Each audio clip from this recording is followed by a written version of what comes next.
בשיעור הקודם שהתחלנו לעסוק בתולדות המחשבה היהודית המודרנית, התחלנו לעסוק בעצם בהוגה המודרני, היהודי המודרני החשוב הראשון, משה מנדלסון, שכותב את הספר ירושלים, ומתמודד עם שאלה הבסיסית ביותר של המודרניות, קיומה של מרחב ניטרלי בין היהודי ללא יהודי, קיום אזרחי, מעלה את כל שאלת השייכות של היהודי אל הקיום האזרחי הזה, שאלת הסובלנות, היכולת שלו לאינטגרציה אל תוך חברה כללית מתוך שמירה על הזהות היהודית שלו, וכל המהלך שמנדלסון עושה בתחום הזה.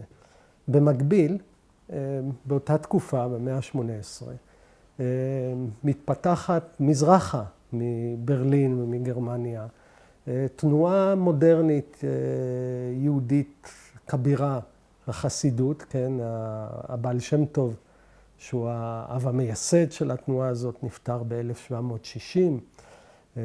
תלמידו הגדול, רבי דוב בר ממזריץ', נפטר ב-1776, כך שזה באותה תקופה ובמקביל מתעוררת בצורה תוססת ובמהירות מפתיעה תנועה של, אפשר לומר, גלגול אולי אחרון של המיסטיקה היהודית.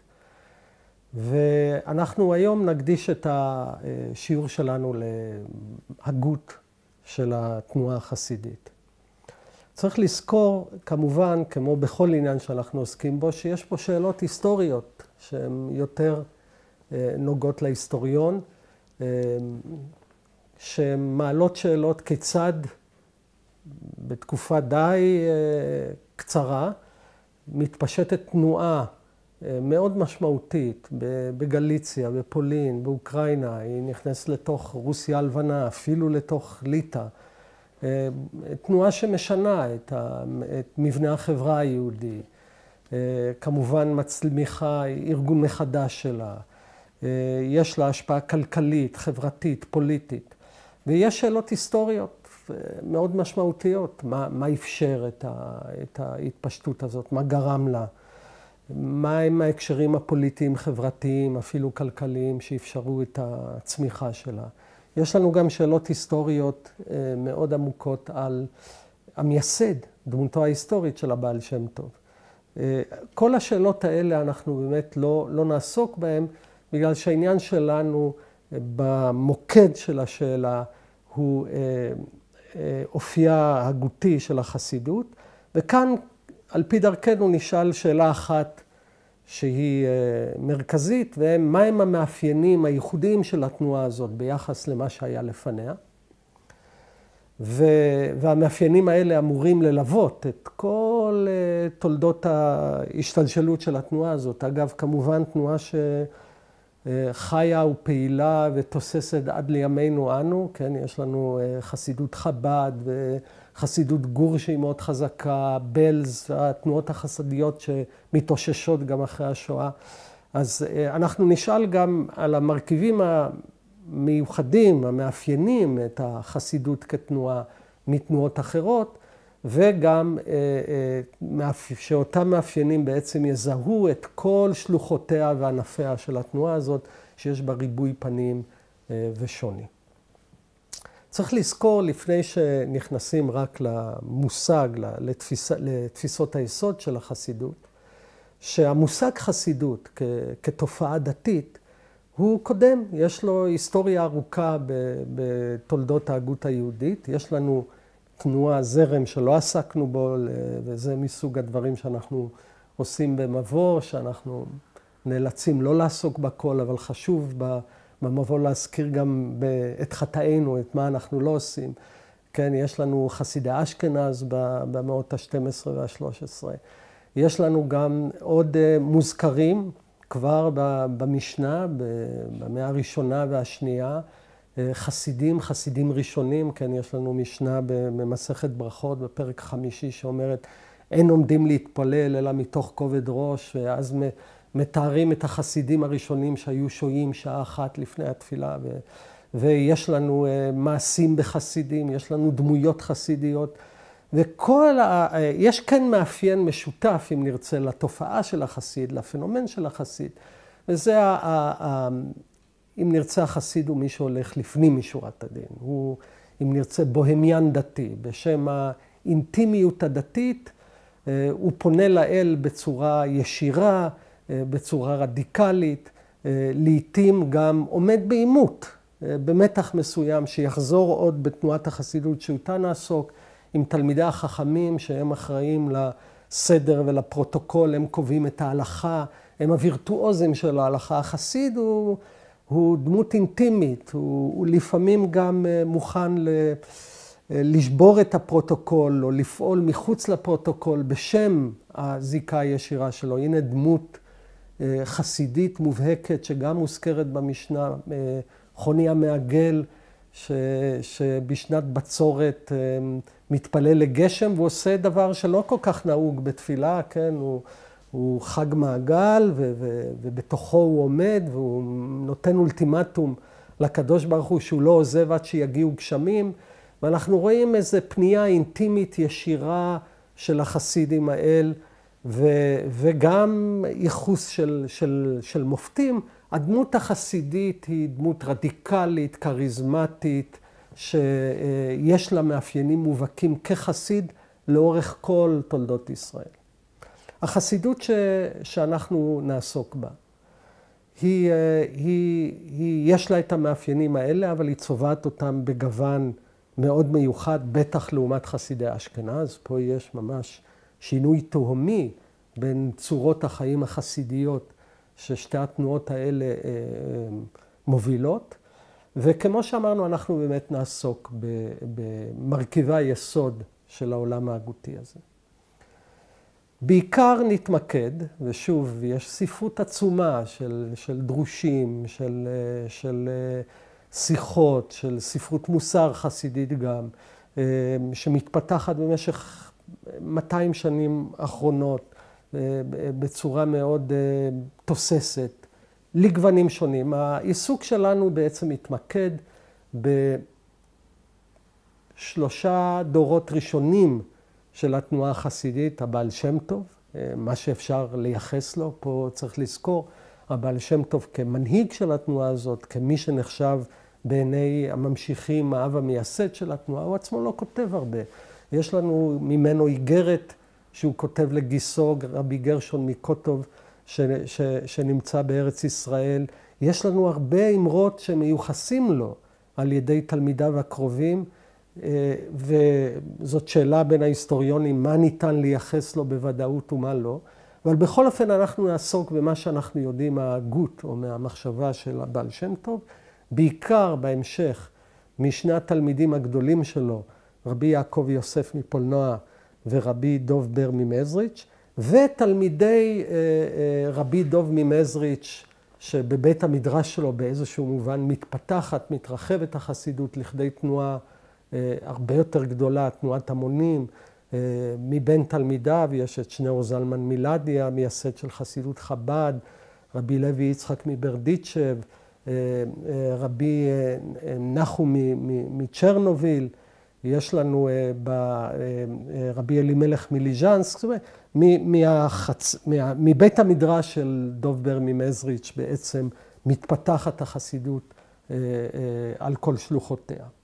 ואנחנו באמת נעסוק, כשנעסוק בהגות החסידית, נתמקד בעיקר בהגות של הגרעין המייסד, שכמובן יש לו וריאציות ותנועות מגוונות מאוד שיוצאות ממנו.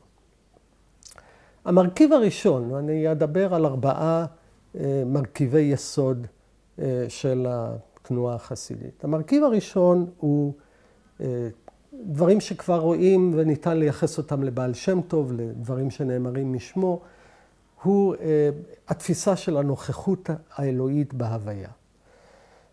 צריך לזכור, והמושג הזה של נוכחות, של אימננציה, של אולי אפילו זהות באיזשהו מובן של ההוויה עם האל, המושג הזה הוא מושג מאוד מרכזי בעולם של החסידים. הסיסמה שלו, אם ירצה, אפשר להגיד, שחוזרת ונשמעת בכתבים שלהם, לית אתר פנוי מן האל. אין מקום בעולם שהוא פנוי מן האל. המחשבה היהודית בשאלה הזאת של נוכחות האל בהוויה עצמה היא מורכבת. צריך לזכור שבמקרא האל בורא את העולם. העולם הוא יציר כפיו של האל. בגרסאות יותר רדיקליות של מושג הבריאה, העולם נברא יש מאין. העולם הוא הוויה נפרדת מן האלוהות. האל מכוחו, מכוח רבינותו, יוצר עולם, שולט בו, יוצר אדם ועומד איתו ביחסי ברית, אבל יש נבדלות. האל הוא נשגב להוויה. הנשגבות שלו, הנפרדות שלו, במקרא היא קשורה לעובדה של האישיות הפרסונלית הנבדלת של האל מן העולם ברצונו. אין לנו מושג בעצם של איזושהי זהות, עם מרכיב אלוהי עצמותי בתוך ההוויה עצמה. אלה כבר תפיסות שנכנסות לעולם היהודי כשמושג ההצלה, מושג האצילות, מחליף את מושג הבריאה. אנחנו כבר לא מדברים על יחסים, אנחנו עסקנו בזה כשעסקנו בתפיסות הקבליות, בתפיסות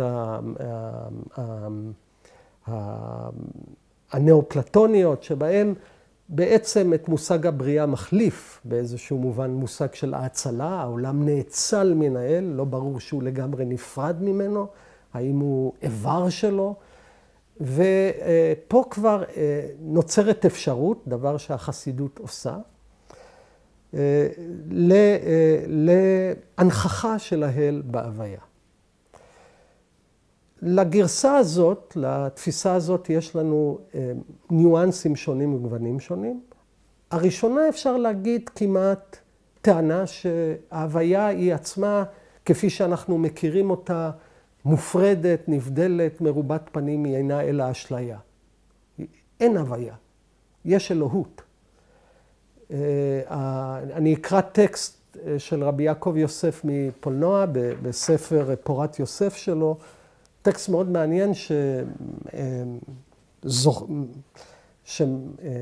שיש בו ללא ספק תחושה של אשליית ההוויה, והוא אומר, הוא מצטט מהבעל שם טוב, משל שהיה מלך אחד שעשה כמה מחיצות וחומות, זה לפנים מזה על פי אחיזת עיניים, שהיו מסובבים את המלך ובכל שערי החומות ציווה לפזר ממון. כן, המלך עושה שערים וחומות מסביבו על פי אחיזת עיניים, הם לא קיימים. ובכל השערים הוא מפזר ממון. ויותר שהיה החומה לפנים, פיזרו הון יותר. כן, ככל שהחומה הייתה פנימית יותר, מפזרים שם יותר כסף. כדי לראות זריזות וחשק בני המדינה, איך כל אחד מתחזק ומזרז עצמו לבוא אל המלך. ויש שחזרו אחר שקיבלו ממון בשערי החומות. ויש שחזרו אחר שקיבלו ממון בשערי החומות, בשער השני, ויש בשלישי. ומעט מזהר שלא נכנס בליבם חשק הגשמי לאסוף הון, כי אם לבוא אל המלך, ואחר כמה טרחות שבאו אל המלך ראו שאין שום חומה ומחיצה, כי אם אחיזת עיניים. יש לנו פה איזה מלך שמייצר אשליה של חומות מסביבו, הוא מפזר כל מיני פרסים בשערים, והוא רוצה לראות מי יתגבר על הצורך הגשמי בפרס ויחתור אליו בעצמו. כשמגיעים אל המלך בעצמו, מסתבר שכל המבנה הזה שסביבו היה אחיזת עיניים. ואז הוא אומר, והנמשל מובן, שהמלך הגדול, הגיבור והנורא, מלך מלכי המלכים הקדוש ברוך הוא, מסתתר בכמה מחיצות וחומות של ברזל. והמחיצות ומחשבות זרות וביטול תורה ותפילה. אמנם אנשי הדעות היודעים שכל מחיצות וחומת ברזל וכל לבושים וכיסויים הוא עצם מעצמותו יתברך, דלית אתר פנוי מזה. אם כי אם כן אין זה הסתתרות אצלו. הוא אומר, ההוויה, כשאנחנו בוחנים את ההוויה הזאת, היא בעצם הוויה שבריבוי שלה, בצורת הריבוי שלה, היא אשליה, אין מקום פנוי מן האל, ובעצם יש לנו אחד מוחלט, פשוט, שבתוכו ההוויה נבלעת, במונחים, אם נרצה, במונחים יותר טכניים, זה אקוסמיזם, אין בעצם קוסמוס, יש אלוהות. אגב, הדמות שאולי בעולם החסידי מייצגת את התפיסה הזאת בצורה הכי רדיקלית, הכי חריפה שלה, זה המייסד של חסידות חב"ד, רבי שניאור זלמן מילדי. כשקוראים את ספר התניא, הוא גם היה אגב ההוגה השיטתי בעולם החסידי. צריך לזכור שההוגים החסידים לא מייצרים פילוסופיה, יש להם סנסיביליות, יש להם רגישות, הם לא מייצרים פילוסופיה. וכשקוראים את בעל התניא, תפיסה מאוד רדיקלית של אקוסמיזם. בעצם ההוויה היא אשלייתית.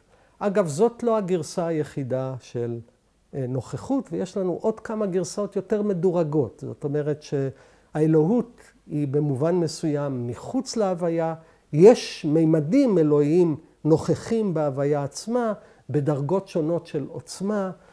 בזה אנחנו למשל מסתמכים, אני אקרא עוד טקסט שמשקף את זה, שוב מיעקב יוסף, מפולנוע בספר שלו, בפירושי התורה שהוא כתב, תולדות יעקב יוסף.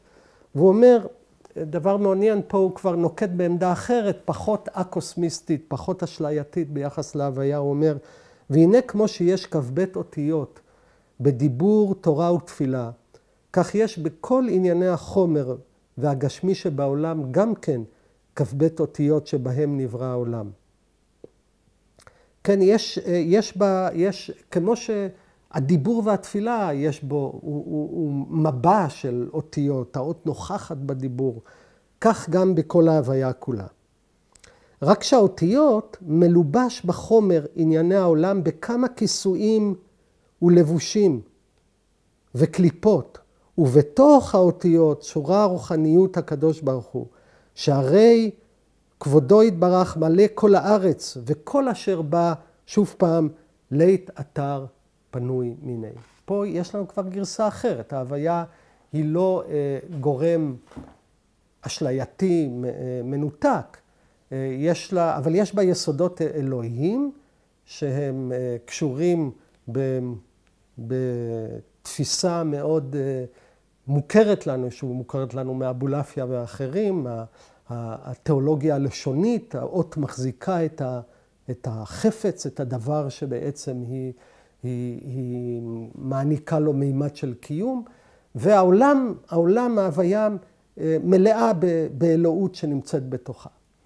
גרסה אחרת, אגב, שמקובלת בעולם החסידי, אני אדבר פה על עוד טקסט מאוד מעניין, שעוסק בשאלה הזאת, זה מחיבור מאור עיניים של נחום מצ'רנוביל, מתלמידי המגיד ממזריץ'. זה אגב ביטוי שחוזר על עצמו בהקשרים שונים בספרות החסידית. הוא אומר, רק שתדע, הוא אומר, שהכל הוא השם יתברך, ומחשבתך ודיבורך וכל חיותך הוא אלוהות. פה כבר אנחנו מדברים על ההוויה האנושית שהיא נמצאת בתוך האדם. וזה מאמר רבותינו זיכרונם לברכה, לא יהיה בך אל זר. איזה הוא אל זר שהוא בגופו של אדם? זה יצר הרע. יש פה דרשה שהחכמים אומרים, לא יהיה בך אל זר, הם דורשים את הביטוי בך בתוכך. מה זה האל זר שנמצא בתוכך לפי הדרשה הזאת בתלמוד? זה יצר הרע. פה נחום מצ'רנוביל כבר עושה את המהלך שלו, והוא אומר ככה. רצונו מאמר, לא יהיה בך אל זר, האלוהות שבך לא יהיה זר ומופרש ממך. המרכיב האלוהי שבך, שנוכח בך, לא יהיה זר ומופרש ממך. שהוא אלוהות, שלא תהיה סבור שאתה הוא החכם, רק שתדע שהכל הוא אלוהות. ואמרו ואמרו רבותינו זיכרונם לברכה, איזה הוא אל זר, רצה לומר שמטמיע מיהו האל הזר, שמטמיע איך אפשר שלא ידע שהכל הוא אלוהות. ואמרו שהוא היצר הרע, שהוא מסמא את עיניו, שיסבור שהוא החכם ושוכח שהכל הוא השם יתברך. כן? יש פה איזה נוכחות מוחלטת פה, אגב המילה חיות שתחזור, בעצם מה שמחיה את ההוויה זה השפע האלוהי ששוכן בתוכה, שמצוי בתוכה, שמקיים אותה, והתחושת האימננציה האלוהית, הנוכחות האלוהית בהוויה, תחת הסיסמה הזאת של לית אתר פנוי מיני, היא במובן מסוים מרכיב מאוד מרכזי לכל תפיסת החסידות לגווניה.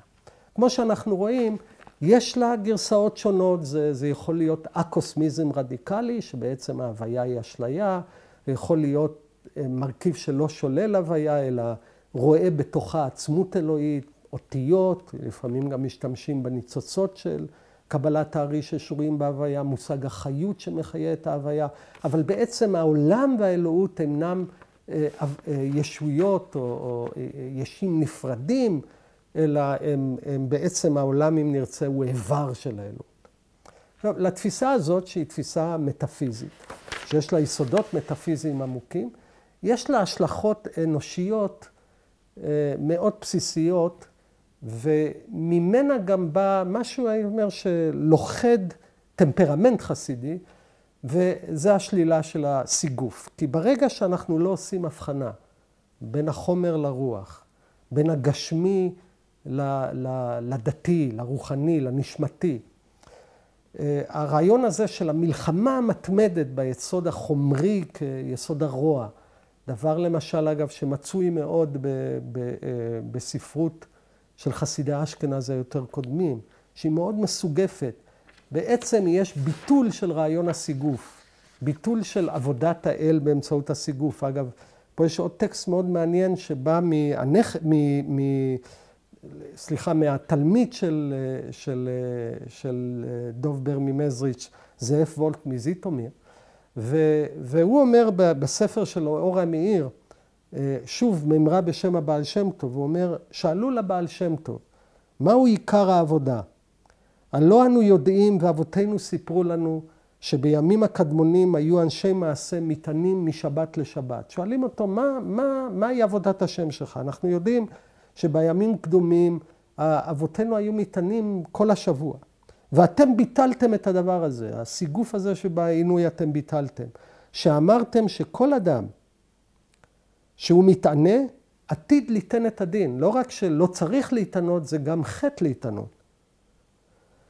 שנקרא חוטא, שמענה את נפשו. כן? פה יש לנו אלוזיה למדרש קודם שאומר שהנזיר נקרא חוטא, מפני שהזיר את עצמו מן היין, זה כבר ביטוי אנטי-סגפני ככל הנראה בספרות חז"ל עצמה. פה הם משתמשים בזה, אומר, אנחנו ביטלנו את הסיגופים. על כן הגידו לנו מהו עיקר העבודה. והשיב להם הבעל שם טוב, אני באתי לעולם הזה להראות דרך אחר. שיראה האדם להמשיך על עצמו 3 דברים הללו, היינו אהבת השם, אהבת ישראל ואהבת התורה, ואין צריך לעשות סיגופים. יש תחייה חסידית מובהקת של הסיגוף כסוג של אורח חיים דתי, והוא נגזר, הוא לא לגמרי בלתי תלוי מהרעיון הזה המטאפיזי של נוכחות האל בהוויה. ההוויה עצמה כולה לא מייצגת איזשהו מרכיב של חומריות שצריך להתגבר עליה ולקטוש אותה ולהילחם בה בצורה סגפנית, אלא יש לקבל אותה באהבה ובשמחה. צריך לזכור, אנחנו עוד ניכנס ל3 מרכיבים נוספים שהם קשורים כמובן ברעיון הזה של נוכחות האל, שהרבה פעמים מה שתנועה עושה, היא לא רק משנה מטאפיזיקה, תפיסות אמונה, היא לא רק משנה פרקטיקות, ריטואלים, היא לא רק מחדשת זה, לפעמים היא גם משנה דיספוזיציות, נטיות אנושיות מובהקות. אחד הדברים שהחסידות עושה, וזה כמכלול, זה אפשר להגיד תמורה במצב רוח הנורמטיבי היהודי. כן? אם יש איזה, בטח אצל חסידי אשכנז, אבל לא רק אצלם, איזו הנחה ששמחה זה דבר מסוכן, כי שמחה היא פריצה של גבול. יש קשר בין שמחה לחטא. הייתי אומר, הדגל, המצב המנטלי צריך להיות דגל בחצי התורן כל הזמן. צריך להיזהר כי סוג מסוים של רצינות וכדרות הוא המצב רוח הדתי הנורמטיבי. בחסידות יש שינוי, כמובן, אצל רב נחמן מברסלב, התופעה הזאת באה לידי ביטוי מאוד עמוק, הוא כבר מזהה את העצב עם החטא, כי המלנכוליה היא מסוכנת, הדיכאון, אדם מדוכא הוא אדם שעשוי לחטות עלול לחטות בגלל שאין לו מה להפסיד, ולכן השמחה, יסוד השמחה, האנטי-סקפני הזה שילווה את החסידות לכל גווניה. פה יש שינויים שהם לא, אם נרצה, דוגמטיים. הם באמת שינויים שקשה ללכוד אותם, אבל באיזשהו מובן יש להם נוכחות הרבה יותר חזקה. בין היתר קשה ללכוד אותם כי הם כל כך נוכחים. זה השינוי הבסיסי במצב רוח הנורמטיבי. והוא נוגע לרעיון הזה של שריית השכינה בהוויה. אגב, זה מאוד מעניין שכשהבעל שם טוב בין היתר מתאר את השליחות שלו, למה הוא בא לעולם. הבעל שם טוב היה אדם בעל תודעת שליחות מיסטית, מובהקת. הוא אומר, בשביל זה באתי לעולם. אז זה המרכיב הראשון. אני רוצה לעבור למרכיב השני של התנועה החסידית. המרכיב השני, המרכזי ביותר של התנועה החסידית, שיש לו השפעה על כל תחומי החיים החסידיים, קשור ברעיון שנקרא עבודה בגשמיות, או הוא מצוי הרבה תחת, כפירוש של הפסוק, בכל דרכיך דאהו, אתה צריך לדעת את האל בכל הדרכים. אם המרכיב הראשון, אפשר לסמן אותו במשפט לית אתר פנוי מיני, פה בכל דרכיך דאהו, זה המשפט המפתח של הרעיון השני הזה. אומר שבעצם עבודת האל אינה מוגדרת רק בהתאם לכללים ולנורמות הבסיסיות שניתנו במערכת המצוות וההלכה. כמובן שהחסידים הקפידו בענייני ההלכה, הם ראו את עצמם כהלכתיים. פה צריך לזכור את ההבחנה של החסידות, זאת שאלה היסטורית אגב, מבין שלל השאלות ההיסטוריות שצריך לעסוק בהן, שאנחנו לא עוסקים בהן בגלל האופי של הקורס, אבל עדיין זאת שאלה היסטורית מאוד מעניינת, מהם היחסים בין חסידות לשבתאות. אז אין מרכיב אנטינומי, אין מרכיב שרואה בחטא פעולה בעל משמעות דתית כמו בשבתאות, אבל יש הרחבה מאוד דרמטית של עבודת האל, מהתחום שהוגדר במונחים מובהקים של ההלכה אל תחומי החול. בכל דרכיך דאהו. זה המובן של עבודה בגשמיות. והרעיון הזה, אני אתחיל לקרוא כמה טקסטים מובהקים שמייצגים את ההשקפה החסידית הזאת. יש לו שורשים כמובן ברעיון נוכחות האל. היות והאל נוכח בכל, המגע עם הכל, בכל פעולה שאתה עושה, יש איזשהו מפגש עם היסוד האלוהי שבדבר. ניתן דוגמה, טקסט מאוד מעניין של נחום מצ'רנוביל בספר שלו מאור עיניים. הוא אומר את הדבר הבא, כתיב, נאמר, בכל דרכיך דאהו. צריך שיהיו כל מעשיו לשם שמיים. אפילו כל ענייני עולם הזה. כי הכל מה שיש בעולם, כל פועל השם למענהו, כל מה שברא לכבודו בראו, ובכל דבר, ופה יש הדגש, יש כבוד הבורא. והנה במלך בשר עד אדם, הוא וכבודו אינו אחד, אבל בהקדוש ברוך הוא וכבודו הכל אחד, והמשכיל יבין. ונמצא שבכל דבר יש כבוד הבורא יתברך, והרי הוא מלא כל הארץ כבודו, שאין מקום פנוי מיני. זה רעיון שראינו, שדיברנו עליו, של נוכחות האלוהות בכל ההוויה. עכשיו מגיע המהלך השני המאוד חשוב. וכל מה שהאדם עושה מענייני עולם, מענייני עולם הזה, אין אכילה ושתייה, אין ענייני סחורה, הכל הוא כבודו של הבורא ברוך הוא. כי באורייתא ברא הקדוש ברוך הוא עלמא, ובכל דבר הוא תורה. ואז הוא ממשיך לתאר באיזה מובן אפשר לעשות. יש פעולה של קדושה בכל ענייני העולם הזה, במסחר, באכילה ושתייה. והוא אומר את הדבר הבא. ואם כן צריך לדע שהמלך תמיד לנגדנו, כמו שנאמר, שיוויתי השם לנגדי תמיד. ואפילו בעסק סחורה שאדם עוסק בחפץ האדם, המלך מלכי המלכים, הקדוש ברוך הוא, מוסתר ומלובש. כן, גם בסחורה יש מציאות של הקדוש ברוך הוא.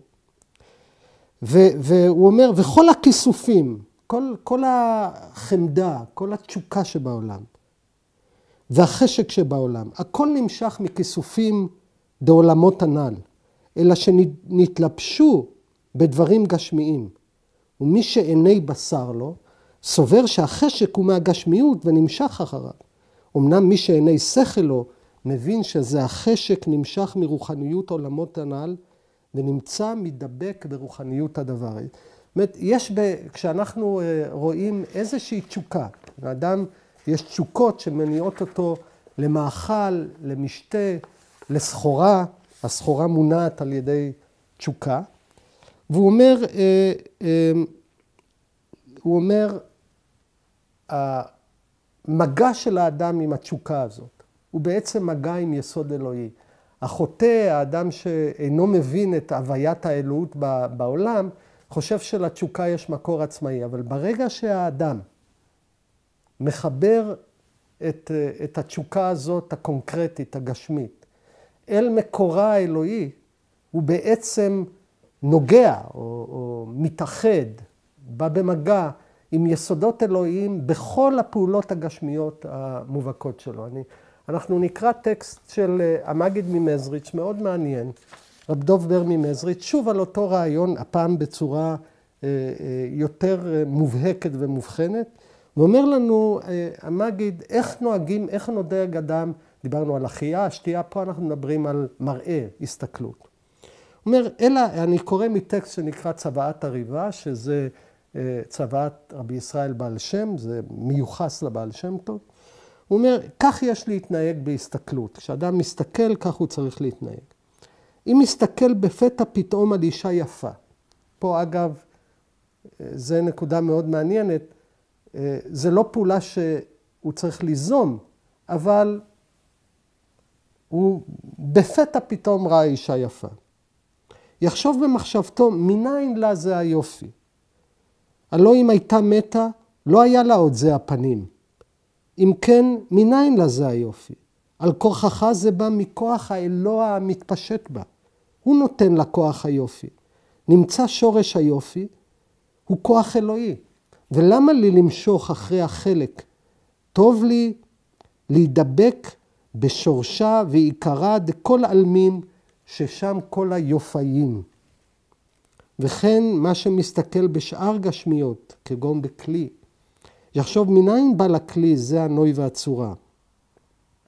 והנוי והצורה הוא הרוחני והחיוני מזה הכלי, והוא גם כן חלק אלוה ממעל. יש פה דבר מאוד מעניין, אתה מסתכל על אישה יפה, או אתה בוחן תופעות קונקרטיות של יופי בכל ההוויה.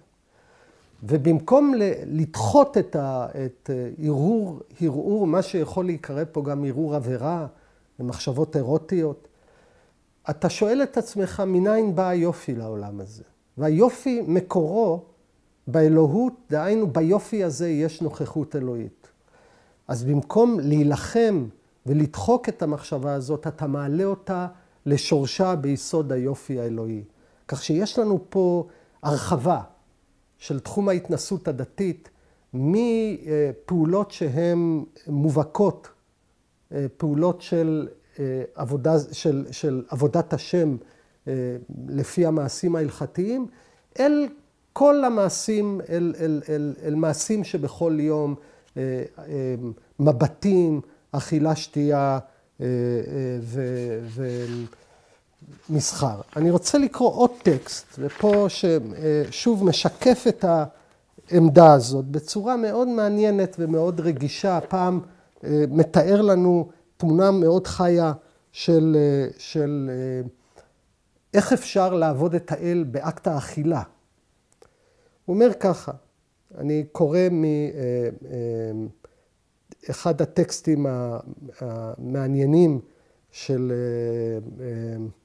נחום מצ'רנוביל, והוא אומר, ונודע שאין לך מבוא ליצר הרע לכנס בקרב האדם, כי מתוך ריבוי התענוגים, העולם הזה, אכילה ושתייה ושאר תענוגים. זאת אומרת, יצר הרע הוא מפעיל את התאווה והתשוקה באכילה ושתייה ושאר התענוגים, ואז הוא אומר, ושנאמר, וישמן ישורון ואיבת. זו תמונה רגילה של פעולתו של יצר הרע. הוא אומר, אך זהו בבני אדם שאין להם דעת לקיים בכל דרכיך דיו.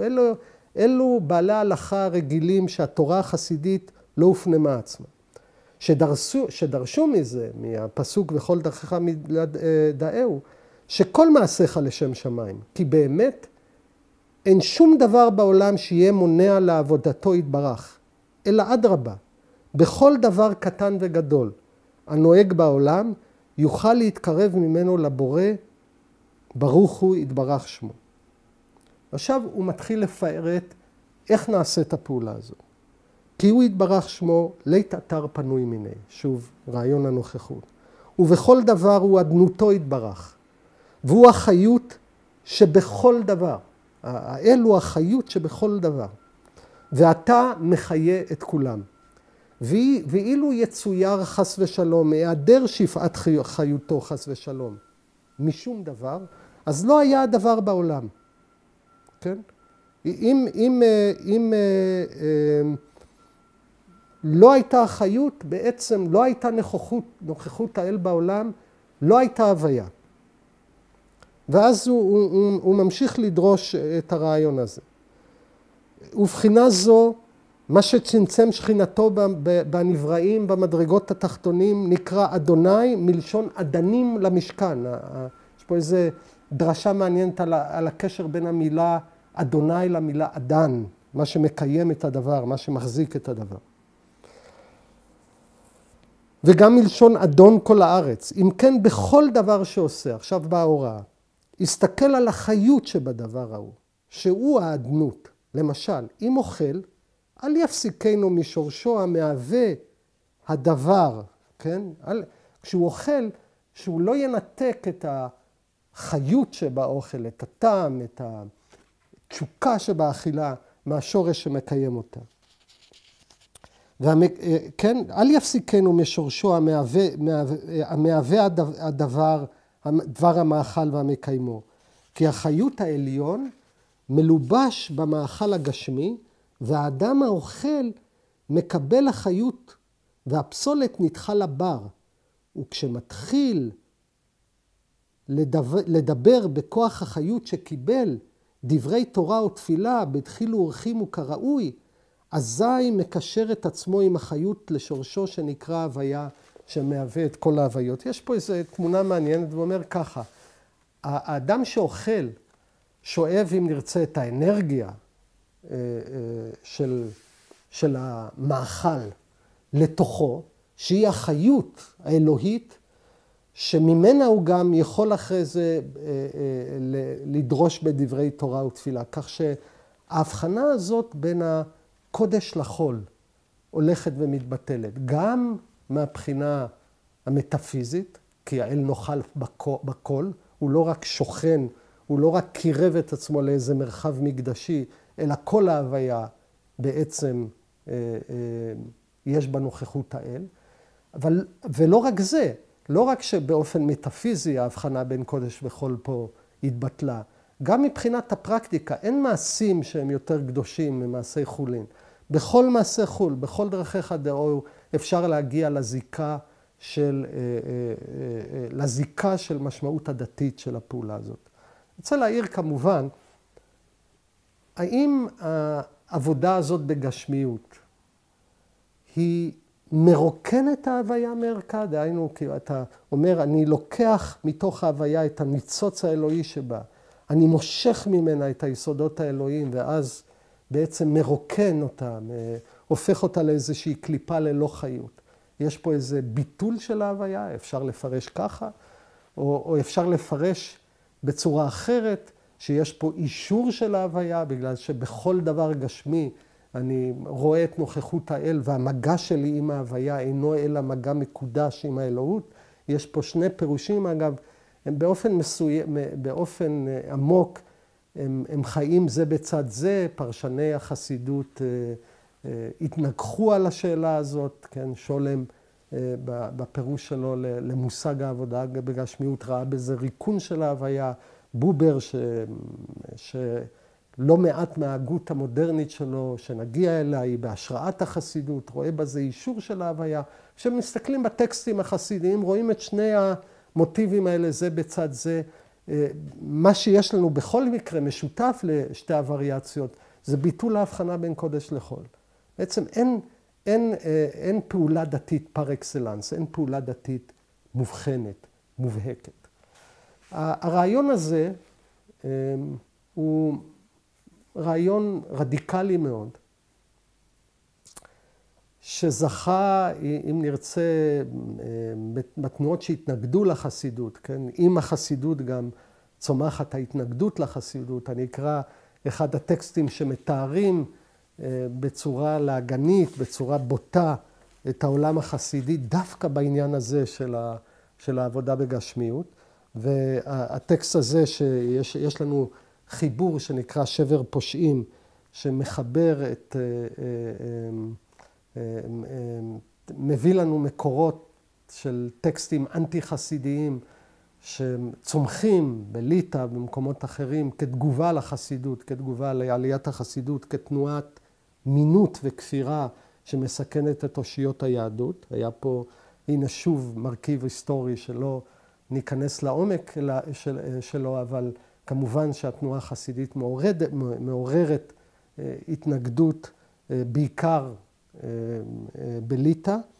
והנה פה מתארים בצורה להגנית את מרכיב העבודה בגשמיות, ואז הוא אומר, הרב אוכל סעודה שלמה, וכל העם עוטרים את ביתו כחומה, והחסידים, זנבות העודים, אוכלים עם הרב מאכל לודים, כאבירי בשן ועתודים, מלטאות כפירים, אוכלים לחם אבירים, ושותים יש בספל מים אדירים, בשר טלה ופרה, עד אשר יצא מאפם והיה לזרה, ואחר כך שוכב על מיטתו, ובדמשק ערש מנוחתו, כמו פטן חרש במעונו, לא יקיצו ולא יאירו משנתם, כי לשם שמיים כוונתם, ועלה באשם וצחנתם. יש פה איזה תיאור, אגב, שהוא תיאור להגני, אבל יש לו יסודות אמפיריים, יש לו יסודות אמיתיים בצורת העבודה החסידית. ברעיון הזה שבעצם יש ההבחנה הזאת בין הפעולות המחויבות, הפעולות בעל ערך שמקורם בהלכה ושאר מעשי החולים כבר לא קיימת. אני רוצה להדגיש, מה שמעניין במהלך הזה הוא הזיקה המאוד עמוקה בין שעולה בטקסטים שקראנו, בטקסטים המעטים שקראנו מרעיון העבודה בגשמיות. הזיקה שעולה בין התפיסה המטאפיזית של לית אתר פנוי מיני לבין ובכל דרכיך דאהו. ואנחנו רואים גם איך בתוך כל העניין הזה משתלבת ההתנגדות החסידית לסקפנות כאורח חיים דתי. ההפך. כי האדם הסקפן בעצם מונע מעצמו. לא רק הנאות שלא אסרו עליו, משהו אחר. הוא מונע שדה מרחב שלם של פעולה דתית, שהיא נזקקת אל החומר, אל היסודות המטריאליים של ההוויה. אכילה, שתייה. אגב, ראינו את זה בראייה, ראינו את זה אגב בסיפורי סיפורים, במה שנקרא דברים בטלים. החסיד יודע איך להעלות את הדברים הבטלים לשורשם, כי גם בכל רעיון שנראה בטל יש איזה יסוד אלוהי. התנועה הזאת שמרחיבה את רעיון עבודת האל היא לא שבתאית, ופה צריך לשים את הגבול שהיא עצמה שמה. היא לא שבתאית בשני מובנים. אחד זה שהיא כמובן רואה בהלכה מרכיב בסיסי בעבודת האל שהיא לא באה לבטל אותו או לערער עליו. ומצד שני, ההרחבה היא אל תחום המותר, היא לא אל תחום האסור. דהיינו, היא לא הרחבה שבה אומרת, כן, כן, גם בחטא עצמו, תעסוק בחטא, יש בה יסוד אלוהי. זאת כבר תפיסה אנטינומית רדיקלית, אבל יכול להיות, וכך יגידו חלק מהחוקרים, שבה בעת שהחסידות נלחמת בשבתאות, היא גם מפנימה לעצמה איזשהו יסוד שבתאי. דהיינו, ההנחה של נוכחות האל בכל מאפשרת, במקרה החסידי, את הרחבת מושג עבודת האל. זה המרכיב השני של התפיסה החסידית.